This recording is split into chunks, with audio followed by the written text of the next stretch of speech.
হলো দাম গল্প। দাম গল্প এটি নবম শ্রেণীর বই থেকে নেওয়া হয়েছে। নবম শ্রেণীর বইয়ের এটা সাহিত্য সঞ্চয়ন। দেখো প্রথমত লিখেছেন কে? লিখেছেন নারায়ণ গঙ্গোপাধ্যায়। নারায়ণ গঙ্গোপাধ্যায়ের যে ডাক আসল নাম যেটা সেটা হচ্ছে তারকনাথ গঙ্গোপাধ্যায় এবং ওনার ছদ্মনাম সুনন্দ। ঠিক আছে, এটা একটু জেনে রাখা। এবার এই দাম গল্পটা প্রকাশিত হয়েছিল শারদীয়া তরুণের স্বপ্ন পত্রিকাতে প্রকাশিত হয়েছিল। প্রথম শারদীয়া তরুণের স্বপ্ন পত্রিকায় এই দাম গল্পটি প্রকাশিত হয়। এটি 1365 বঙ্গাব্দে প্রকাশিত হয়েছিল। দাম, এই দাম শব্দের অর্থ হচ্ছে মূল্য। দাম শব্দের অর্থ মূল্য। আমরা যে কোনো জিনিসের একটা মূল্য নির্ধারণ করি, সেই মূল্য। দেখো গল্প অনুযায়ী আমরা যত এগোবো সমস্ত বিষয়টা তোমাদের কাছে স্পষ্ট হবে। স্কুলে কি বিভীষিকায় যে ছিলেন ভদ্রলোক, স্কুলে খুব বিভীষিকা ছিলেন, অর্থাৎ ভয়ঙ্কর ছিলেন, সবাই ভয় করত। আমাদের অঙ্ক কষাতেন। আশ্চর্য পরিষ্কার ছিল মাথা, মাথা ছিল একদম পরিষ্কার। এখানে মাথা পরিষ্কার অর্থে বুদ্ধি, তীক্ষ্ণ বুদ্ধির অধিকারী ছিলেন তিনি। যেসব জটিল অঙ্ক নিয়ে আমরা ঘন্টার পর ঘন্টা পণ্ডশ্রম করেছি, যে সমস্ত জটিল অঙ্ক নিয়ে আমরা ঘন্টার পর ঘন্টা ব্যর্থ পরিশ্রম করেছি, একবার মাত্র তাকিয়ে দেখতেন তার দিকে, একবার শুধুমাত্র তার দিকে তাকিয়ে দেখতেন, তারপর এগিয়ে যেতেন ব্ল্যাকবোর্ডে, তারপর ব্ল্যাকবোর্ডের সঙ্গে সঙ্গে এগিয়ে যেতেন। খসখস করে ঝড়ের গতিতে এগিয়ে চলতো খড়ি। একদম যখন তিনি অঙ্কগুলো করতেন পুরো খসখস করে ঝড়ের গতিতে এগিয়ে চলতো তার খড়ি। হঠাৎ খড়ি ভেঙে গেলে বিরক্ত হয়ে টুকরো দুটো আমাদের দিকে ছুঁড়ে দিয়ে তৎক্ষণাৎ আর একটা তুলে নিতেন। যদি কোনো কারণে লিখতে গিয়ে খড়ি ভেঙে যেত, তিনি সঙ্গে সঙ্গে সেটাকে দু টুকরোটা আমাদের দিকে ছুঁড়ে দিতেন। একটু পরেই তারপর আবার একটা তুলে নিয়ে সুন্দর অঙ্ক করতেন। একটু পরেই আমরা রোমাঞ্চিত হয়ে যেতাম। মানে রোমাঞ্চকর যে অবস্থা, সেই রোমাঞ্চকর অবস্থার মধ্যে আমরা দেখতাম ছবির মতো অঙ্কটা সাজিয়ে দিয়েছেন। পুরো পরিষ্কারভাবে তিনি ছবিটা, মানে অঙ্কটা ছবির মতো সাজিয়ে দিয়েছেন। আমরা রোমাঞ্চিত হয়ে দেখতাম। আমরা যখন দেখতাম তখন রোমাঞ্চিত অর্থাৎ শিহরিত হয়ে যেতাম, আশ্চর্য হয়ে যেতাম। সেই বিষয়টাকে বোঝাতে গিয়ে বলছেন যে এত সুন্দরভাবে অঙ্কটা কিভাবে সম্ভব।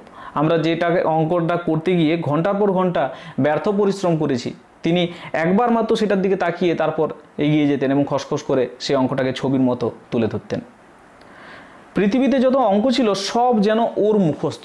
পৃথিবীতে যত অঙ্ক ছিল সব যেন মাস্টারমশাইয়ের মুখস্থ ছিল। দেখে মনে হতো, মুখস্থ তো হয় না, এত সুন্দরভাবে তিনি আয়ত্ত করে রেখেছিলেন, সমস্ত কিছু অনায়াসে করে দিতে পারতেন। কিংবা মুখস্থ বললেও ঠিক হয় না, মনের মতো আমাদের অদৃশ্য অক্ষরে বোর্ডে আগে থেকেই কষা রয়েছে।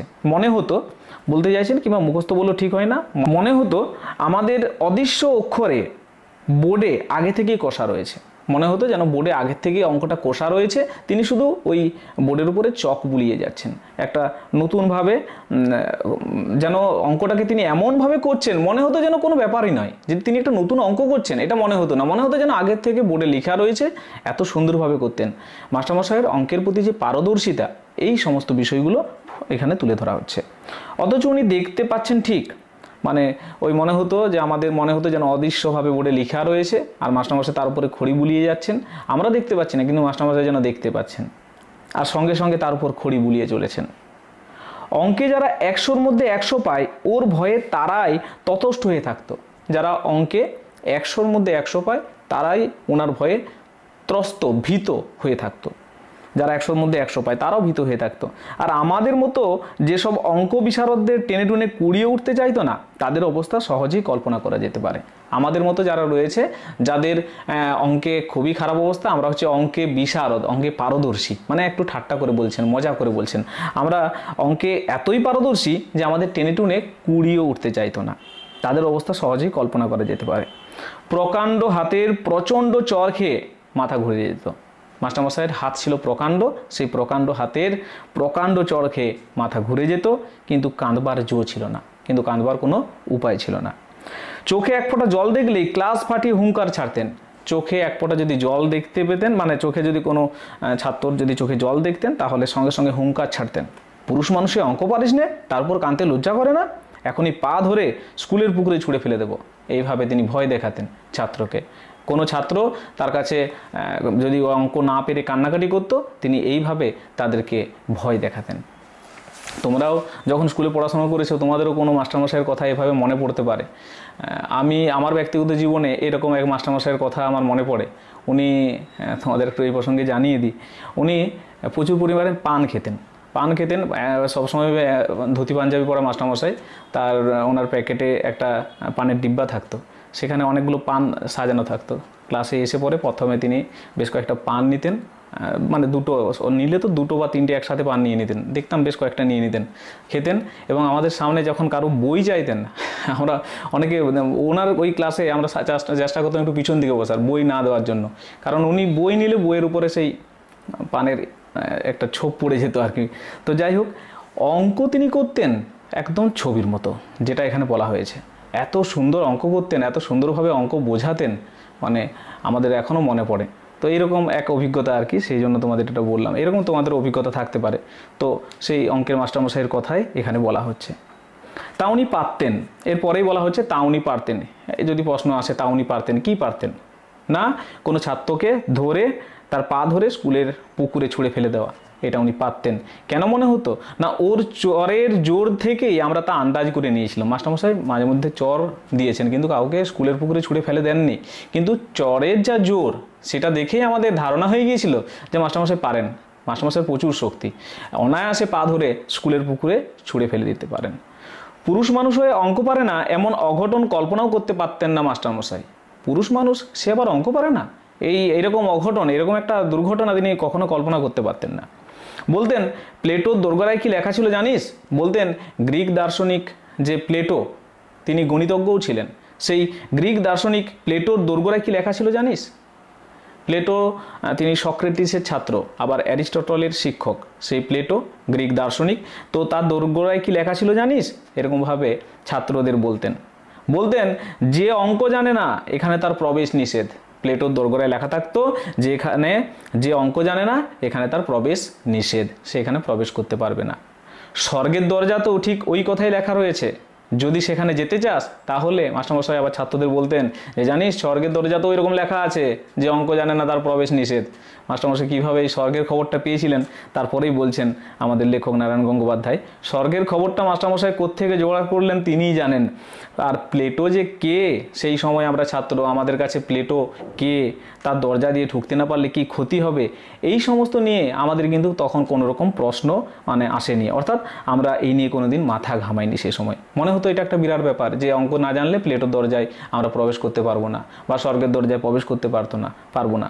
তাছাড়া যে স্বর্গে পা দিয়েই, এখন তিনি বলছেন এই নিয়ে আমরা কোনোদিন মাথা ঘামাইনি, তাছাড়া যে স্বর্গে পা দিয়েই জ্যামিতির এক্সট্রা কষতে হবে কিংবা স্কোয়ার মেজরের অঙ্ক নিয়ে বসতে হবে, সে স্বর্গের চাইতে লক্ষ যোজন দূরে থাকায় আমরা নিরাপদ বোধ করতাম। একরকম আমাদের প্লেটো সম্পর্কে কোনো ইন্টারেস্ট ছিল না। প্লেটোর দরগোড়ায় প্লেটো কে বা প্লেটোর দরজায় ঢুকতে পারি না ঢুকতে পারি এটা কোনো ব্যাপার নেই, কারণ যারা রয়েছে এখানে তার মধ্যে নারায়ণ গঙ্গোপাধ্যায়, মানে গল্পের কথক, এটা গল্পের কথক, কারণ পরবর্তীতে নাম পাবো, এখানে জাস্ট এখন কথক বলেই চালাচ্ছি। তো গল্পের কথক তিনি বলতে চাইছেন আমাদের এই নিয়ে কোনো রকম কোনো আগ্রহ ছিল না।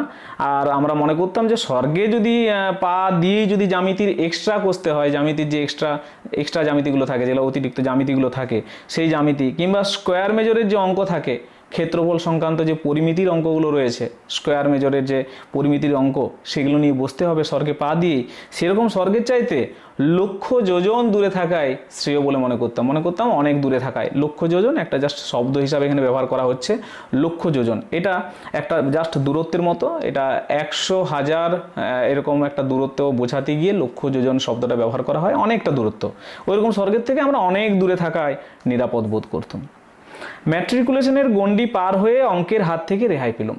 ম্যাট্রিকুলেশন অর্থাৎ মাধ্যমিকের সমতুল্য, সেই সময় মাধ্যমিক ছিল না, ওটাকে বলা হতো ম্যাট্রিক বলা হতো, এখন যেটা মাধ্যমিক, সেই মাধ্যমিকের সমতুল্য পরীক্ষায় সেটা পাশ করে অঙ্কের হাত থেকে রেহাই পেলাম। অর্থাৎ আমাদের যিনি গল্পের কথক তিনি কি করলেন না, তিনি আর্টসে এলেন নিশ্চয়ই, কারণ সেইখানে তিনি অঙ্কের হাত থেকে রেহাই পেয়ে গেলেন, মাস্টারমশাইয়ের হাত থেকেও। কিন্তু অঙ্কের সেই বিভীষিকা মন থেকে গেল না, কিন্তু অঙ্কের সেই ভয় মন থেকে গেল না। এমএ পাশ করার পরেও স্বপ্ন দেখেছি, পরীক্ষার লাস্ট বেল পড়ো, এই স্বপ্নটা অনেকেই দেখে, যারা পরীক্ষার্থী তারা অনেক সময় এই স্বপ্নটা দেখে থাকে যে একটা পরীক্ষার লাস্ট বেল পড়বো একটা অবস্থা, সেই সময় পরীক্ষা অথচ লিখতে পারা যাচ্ছে না, সেরকম একটা পরীক্ষার লাস্ট বেল পড়ো অথচ একটা অঙ্কও আমার মিলছে না। মাস্টারমশাই গার্ড হয়ে একবার আমার সামনে এসে দাঁড়িয়েছেন। মাস্টারমশাই একদম গার্ড হয়ে, অর্থাৎ পরীক্ষার যিনি গার্ড, নিরীক্ষক নিরীক্ষক হয়ে তিনি এসেছেন, আমার সামনে দাঁড়িয়েছেন, দেখছেন যে আমার একটা অঙ্ক মিলছে না, দু চোখ দিয়ে তার আগুন ঝরছে এবং দাঁতে দাঁতে ঘষে বলছেন, কিছু একটা বলছিলেন। তো সেইটা যখনই এরকম একটা একদম চরম মুহূর্ত শুরু হয়েছে, সেই সময় ঘুম ভেঙে গেছে। মাথার উপর ঘুরন্ত পাখা সত্ত্বেও ঘামে নিয়ে আমি জেগে উঠেছি, পুরো ঘামে ভিজে গেছি, মাথার উপর পাখা ঘুরছে তবু একদম ঘামে নিয়ে উঠেছি। মৃদু নীল আলোয় দেখেছি চেনা ঘরটাকে, মৃদু নীল আলোয় আমি ঘরটাকে দেখেছি। চোখে পড়েছে সামনে আমার পড়ার টেবিল, চোখে পড়েছে যে হ্যাঁ এটা আমার ঘর, এটা সেই পরীক্ষার হল ঘর নয়, এটা আমার ঘর, এখানে টেবিল রয়েছে, আমার বইয়ের স্তূপ রয়েছে। গভীর তৃপ্তির সঙ্গে ভেবেছি এখন আর আমাকে স্কুলে অঙ্ক কষতে হয় না। এবং তারপরে আমরা যেটা জানতে পাচ্ছি, তিনি বলছেন আমি কলেজে বাংলা পড়াই। তিনি MA পাস করার পরেও স্বপ্ন দেখেছেন এবং পরিশেষে এই স্বপ্নটা দেখেন। এখন তিনি যে ঘটনাটা বলতে চাইছেন যে আমি কলেজে এখন বাংলা পড়াই, একটা গভীর তৃপ্তি, যার আমাকে অঙ্কের সাথে কোনো যোগাযোগ নেই, অর্থাৎ সেই মাস্টারমশাইয়ের সাথে কোনো রকম যোগাযোগ নেই। একদিন একটি পত্রিকার পক্ষ থেকে ফরমাস এলো, অর্থাৎ আদেশ এলো, আমার ছেলেবেলার গল্প শোনাতে হবে, আমাকে আমার ছেলেবেলার একটি গল্প শোনাতে হবে।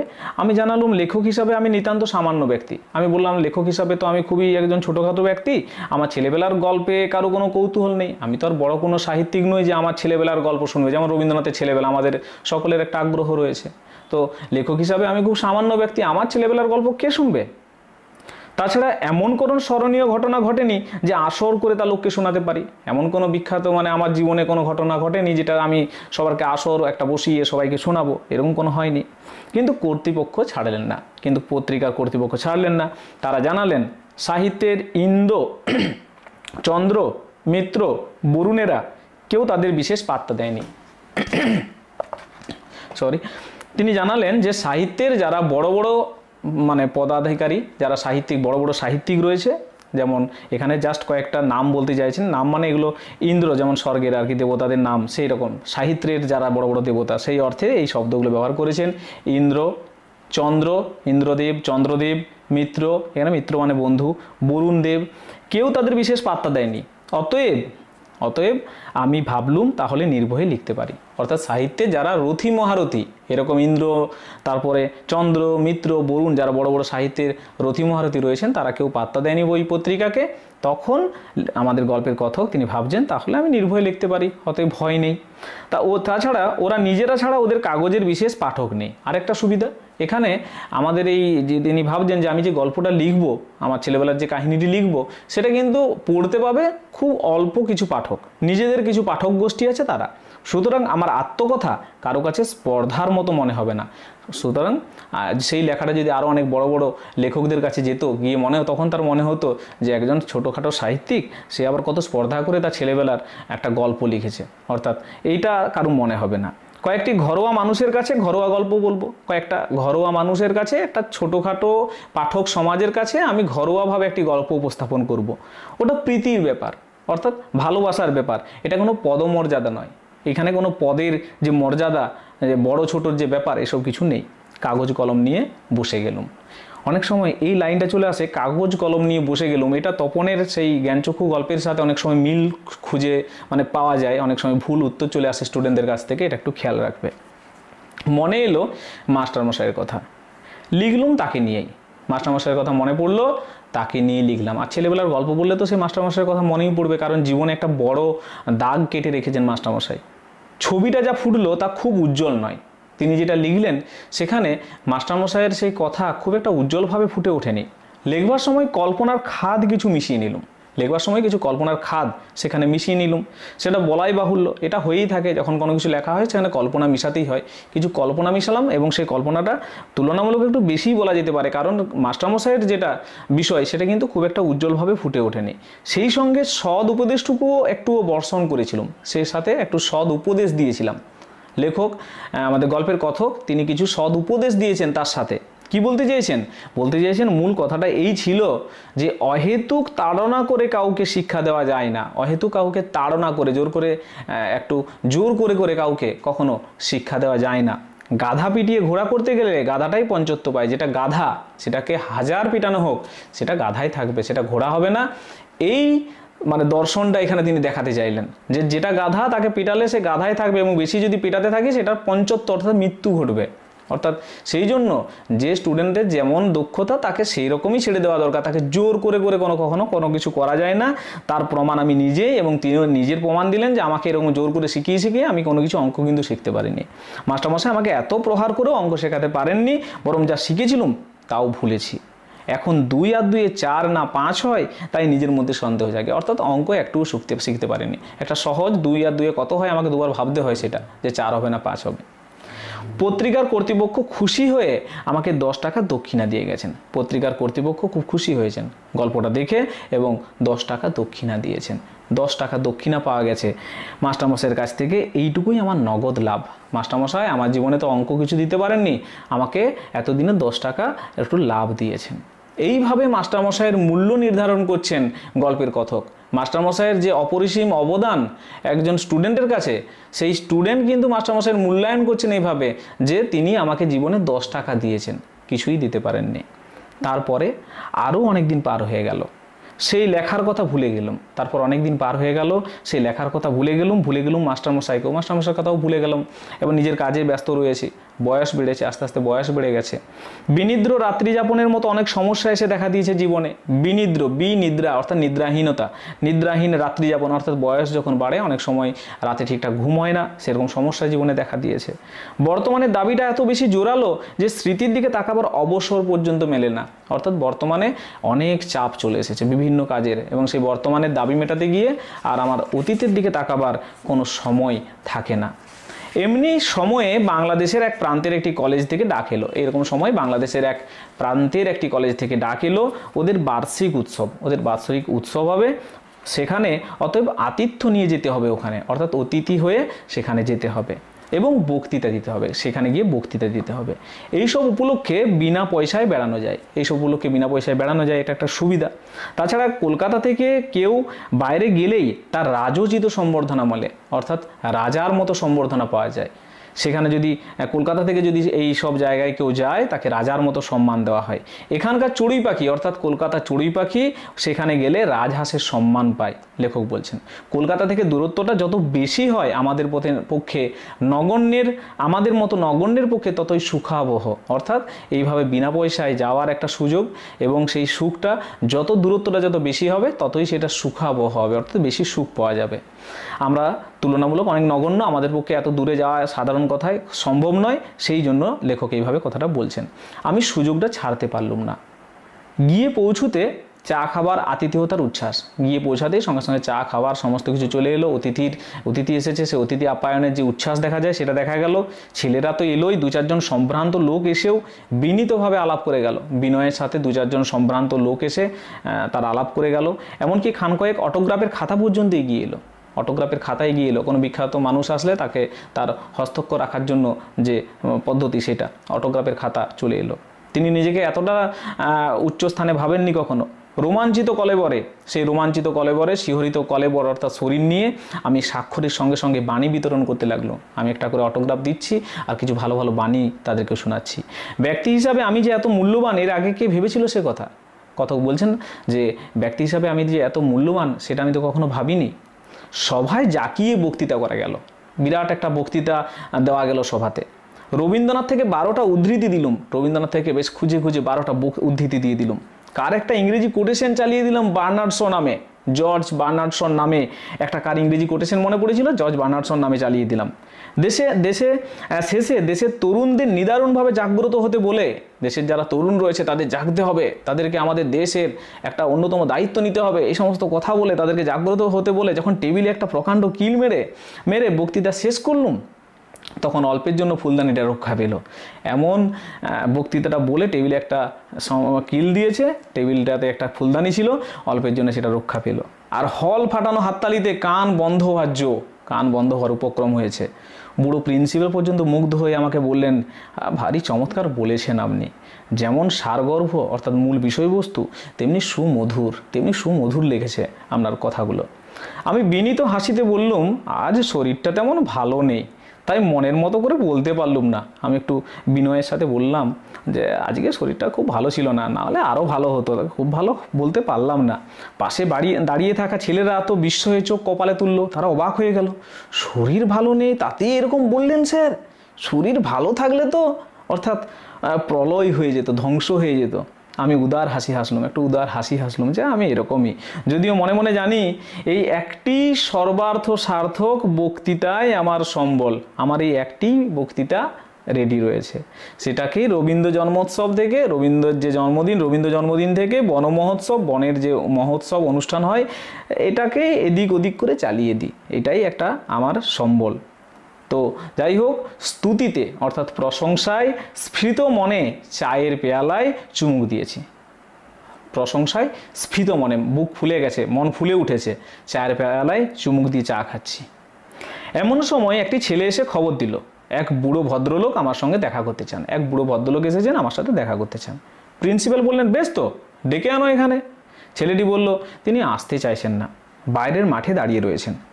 আমার বক্তৃতায় নিশ্চয়ই কেউ অভিভূত হয়েছেন। আমি ভাবলাম যে কেউ হয়তো অভিভূত হয়েছে আমার এই বক্তৃতা শুনে, আমাকে অভিনন্দন জানাবেন, আমাকে শুভেচ্ছা বার্তা জানাবেন। এই অভিজ্ঞতা আগেও হয়েছে, এরকম অভিজ্ঞতা আমি আগেও পেয়েছি। সুতরাং দাক্ষিণ্য পুলকিত চিত্রে অর্থাৎ কিছু তিনি এতই প্রশংসা করবেন আমার, হয়তো সেই প্রশংসাটাই আর কি দক্ষিণা পাওয়ার মতো আমি পুলকিত অর্থাৎ আনন্দিত চিত্তে অর্থাৎ মন নিয়ে আমি বললাম, আচ্ছা চলো আমি যাচ্ছি।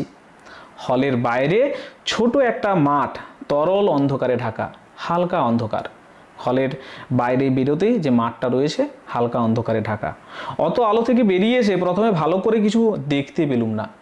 স্টেজের আলোতে ছিলাম, অত আলো থেকে বেরিয়ে এসে প্রথমে অত পরিষ্কারভাবে দেখতে পেলুম না। তারপর চোখে পড়ল মানুষটিকে, কুঁজো লম্বা চেহারা। দেখলাম কুঁজো লম্বা চেহারা, মাথার সাদা চুলগুলি চিকমিক করছে। তিনি ডাকলেন, সুকুমার। আমরা গল্পকথকের নাম পেলাম সুকুমার।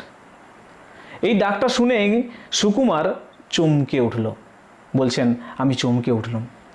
এখানে কেউ আমার নাম ধরে ডাকতে পারে সেটা যেমন আশ্চর্য, তারও চেয়ে আশ্চর্য এই গলার স্বর, তার থেকেও আশ্চর্য এই গলার স্বরটা। কারণ এই গলার স্বরটা তো আমার চেনা, আমার মনটাকে অদ্ভুতভাবে দুলিয়ে দিল। স্মৃতির অন্ধকার থেকে একটা ভয়ের মৃদু শ্রীহরণ, স্মৃতির অন্ধকার থেকে ভয়ের একটা মৃদু কাঁপুনি আমার বুকের ভেতর দিয়ে বয়ে গেল। আমাকে চিনতে পারছো না সুকুমার? আমি চিনেছি। সুকুমার চিনতে পেরেছে। ভয় পাওয়ার অর্থটাও বুঝতে আর বাকি নেই। ওই ডাক শুনে ছেলেবেলায় বহুদিন আমার গায়ের রক্ত হিম হয়ে এসেছে। জানি এখনই একটা ভয়ঙ্কর চড় আমার পিঠের উপর নেমে আসবে, প্রচণ্ড একটা চড় অর্থাৎ আঘাত আমার পিঠের উপর নেমে আসবে। সেই ভয়টার কঙ্কাল লুকিয়েছিল মনের চোরা কুঠুরিতে। সেই ভয়টা এখন আর জীবন্ত ছিল না, জ্যান্ত ছিল না, সেটার একটা কঙ্কাল লুকিয়েছিল আমার মনের ভেতরে কোনো এক চোরা কুঠুরিতে। ওই স্বর বিদ্যুতের আলোর মতো তাকে উদ্ভাসিত করে তুলল। ওই স্বর শুনেই সেই মনের ভেতরে কোনো এক গোপন জায়গায় অর্থাৎ চোরাকুঠুরিতে যে ভয়টা লুকিয়েছিল সেটা যেন বিদ্যুতের আলোর মতো বেরিয়ে আসলো। আমার মাথা তখনই ওর পায়ে নেমে এলো, ভক্তিতে মাথা কিন্তু নেমে এলো। মাস্টারমশাই আপনি? মাস্টারমশাই বললেন, বেঁচে থাকো বাবা, যশস্বী হও, যশ লাভ করো।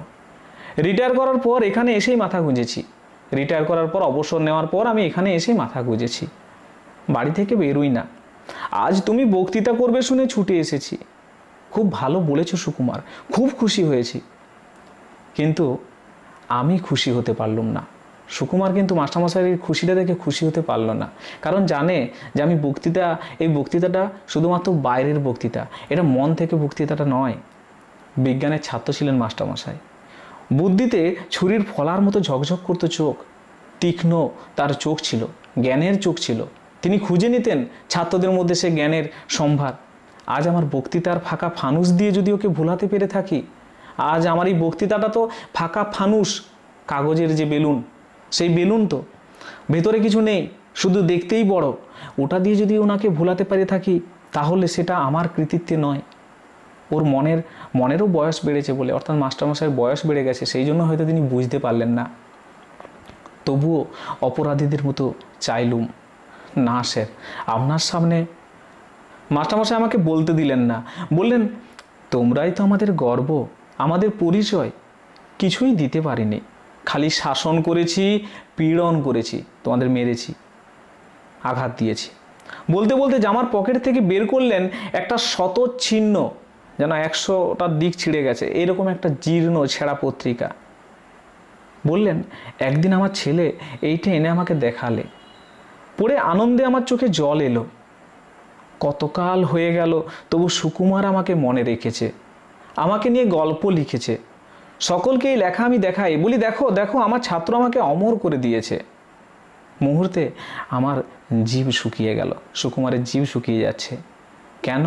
লজ্জায়, আত্মগ্লানিতে, নিজের প্রতি একটা গ্লানি, অর্থাৎ যে কাজটা করেছে সেটা ভালো কাজ করেনি।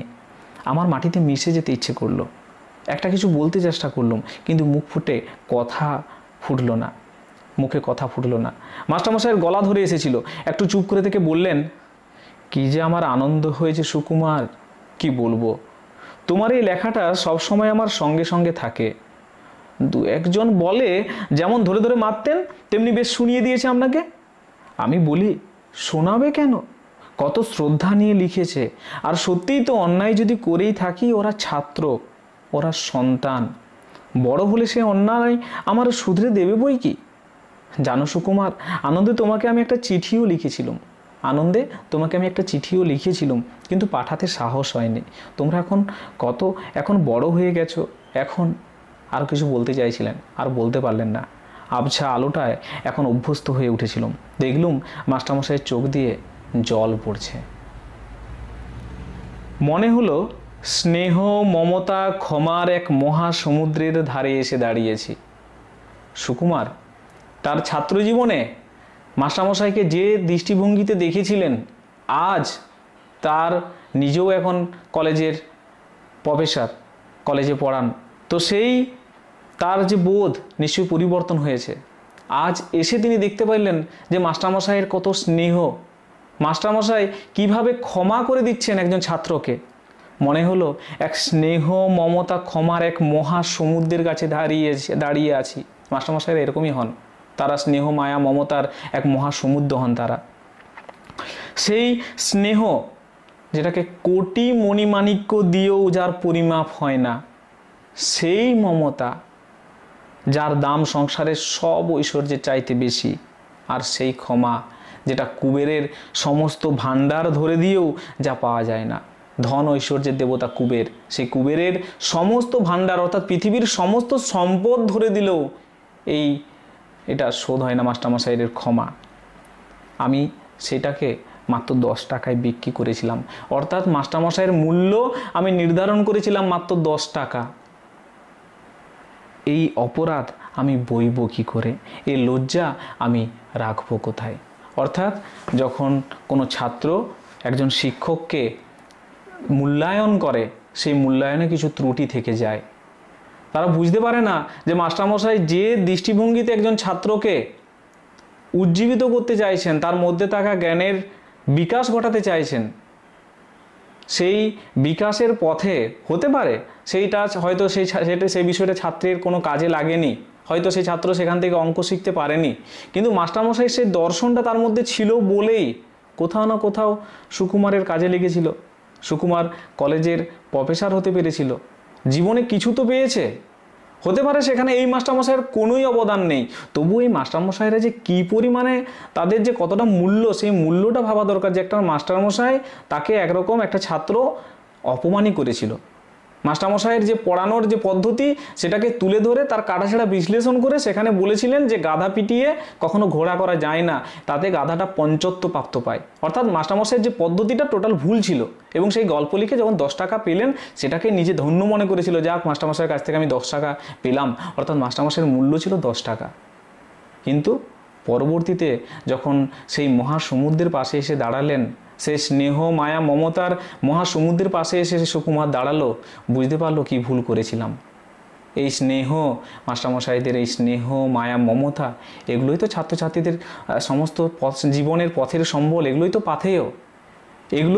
এগুলোকে আঁকড়ে ধরতে হয়। মাস্টারমশাইরা এক একজন তারা পথপ্রদর্শক, তাদের সেই পথপ্রদর্শক মাস্টারমশাইরা সেই পথটা পেরোন না, তারা শুধুমাত্র সেই পথটাকে আলোকিত করেন এবং তাদেরকে আরও উদ্দীপ্ত করেন।